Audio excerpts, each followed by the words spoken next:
دوسرا مقروض کر رہے ہیں.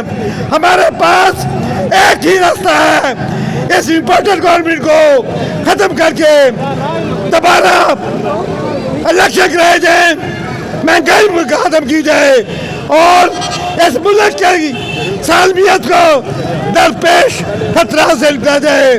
آج ہمارا دشمن ہمارے متعلق باتیں کرتا ہے, میں اپنے دشمن کو بتا دینا چاہتا ہوں, ہم ایک قوم ہیں, ہم پاکستانی قوم زندہ ہیں, ہم اپنے حقوق کا دفاع کرنا بھی جانتے ہیں, جنگ لڑنا بھی جانتے ہیں. ہمیں کسی طرح بھی اپنی قوم کو ایسے ملک کو بچانا ہے, اور امریکہ کے سے غلامی جو ہمیں وہ دینا چاہتا ہے, ہم اس کو اپنے بوٹوں کی نوک میں لکھتے ہیں. ہم نے اس ملک کو آزاد کرانا ہے امریکہ سے.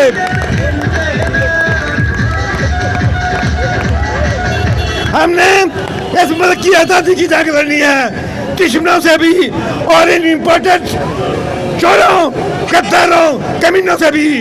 ہم یہ چاہتے ہیں کہ وہ امپورٹنٹ گورنمنٹ فی الفور الیکشن کا اعلان کرے اور ملک میں فیر الیکشن کرائے, تاکہ مہنگائی کا خاتمہ ہو اور عام عوام کو 2 وقت کی روٹی میسر ہو. ملکی سالمیت کو درپیش مسائل میں ہمیں یہ بہادر ہے. میں اہلیہ نقصور کا بے حد مشکور ہوں کہ وہ میری دعوت پہ مہنگائی مقابلہ ریلی میں شامل ہو کر انہوں نے یہ ثابت کر دیا یہ نور لیگ کا شہر نہیں, یہ قصوریوں کا شہر ہے, یہ بلے شاہ کا شہر ہے, یہ عمران خان کا شہر ہے. پاکستان زندہ باد.